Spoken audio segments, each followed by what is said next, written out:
How did this get bad play testing? Like, that guy moves crazy. I'm all for strong buttons too, but you know, it definitely is a little over centralized. We'll kind of see how they kind of. I think they'll make it slower, like maybe like 1 or 2 frames, because that is kind of the crux of the issue.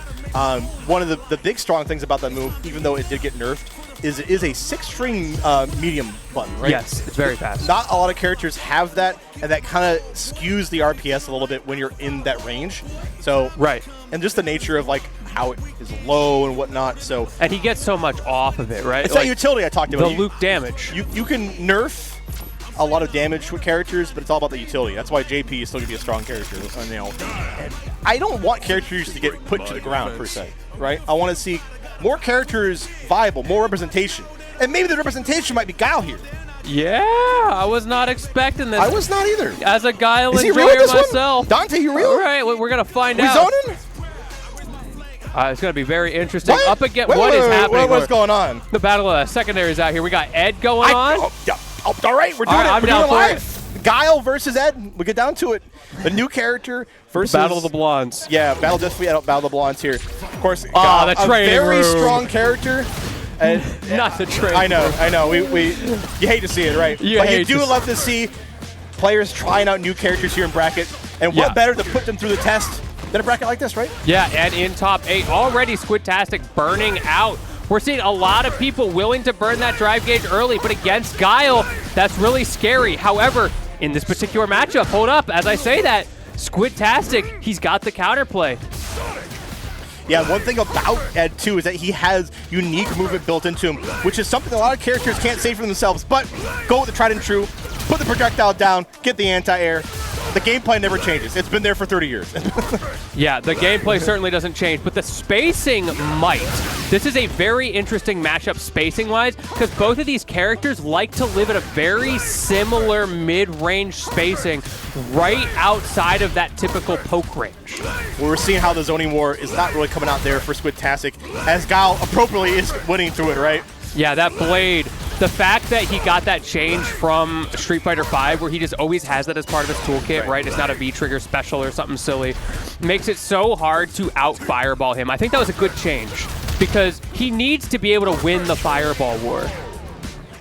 We saw Squidtastic trying to make any headway there, but DMCDante doing the keep-out game justice. Hey, there's the snatchers, right? And I like that. Let Squidtastic take a turn there, get the plus frames, and then retaliate. But speaking of retaliation, we're going to dump some meter into it. Ooh, Squidtastic with the fake there. You can fake out of that charge, which is very key for mixing up on DI potential. Because if you don't fake that, it's possible for Dante to just DI through it. But Squidtastic just putting in the pressure. The level 2, okay, we're going to get any... We need a way to get in. Oh, there we go, there we go. It's like a Klondike bar. I'll take a mix-up. Oh, yeah, there you go. Okay, Squidtastic having definitely a better round than last time, but we're going to bank on the last of our drive gauge on that reversal, and we're going to bet all our life on that overextension there, as Dante takes it 1-0 with their Guile. Yeah, okay, Dante. I'm here. We're running it back. No character counter picks. Maybe feels a little bit confident. All right, I like it. That was aggressive. That 6H there, so scary. If Dante can't hit that, he is, of course, plus in your face, which is something you never want to see. And, like, Squidtastic is sitting here full range, trying to, like, out-zone the zoner, which I don't think is really going to behoove them well. I would say it's a battle of inches. Just start moving forward, right? Because if he starts moving forward, then Dante has to start moving somewhere. I think part of it is actually also the confidence. Because, ooh. You might need a little more confidence to take out a player like Dante, though. Yeah, classic. Get that down forward into the flash kick. Because Squidtastic does have tools to break through those fireballs, but he has to time them very well and be very comfortable, which if he's new to this character, he may not be in a position yet where he's willing to take those risks. Oh, but that flash kick does not cover above you. Squidtastic may be back in this. Kind of see it. It's definitely hard. We're in chip-out territory here.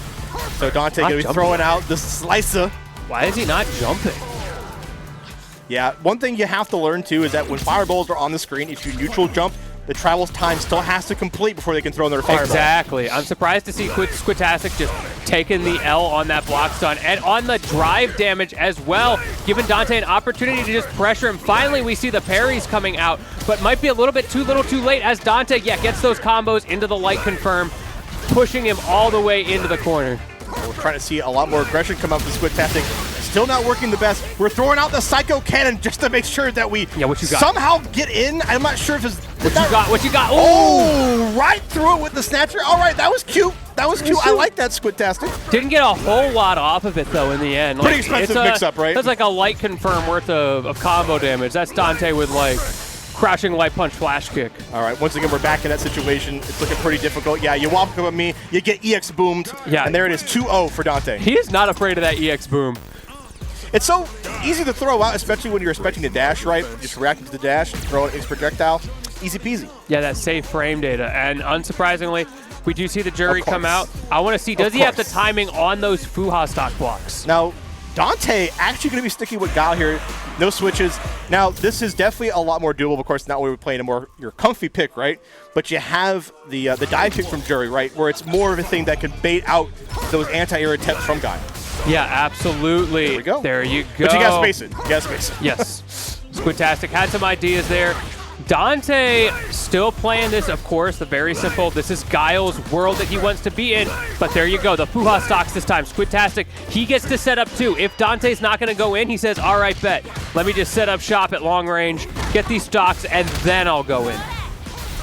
Okay, yeah. Easy burnout situation there. Goes for just the jump in time, doesn't use the dive kick to throw off the timing. DMC Dante puts you back to full screen. There it is. Oh, trading with the crouching heavy punch. Such an unfortunate situation, but Dante will take that all day.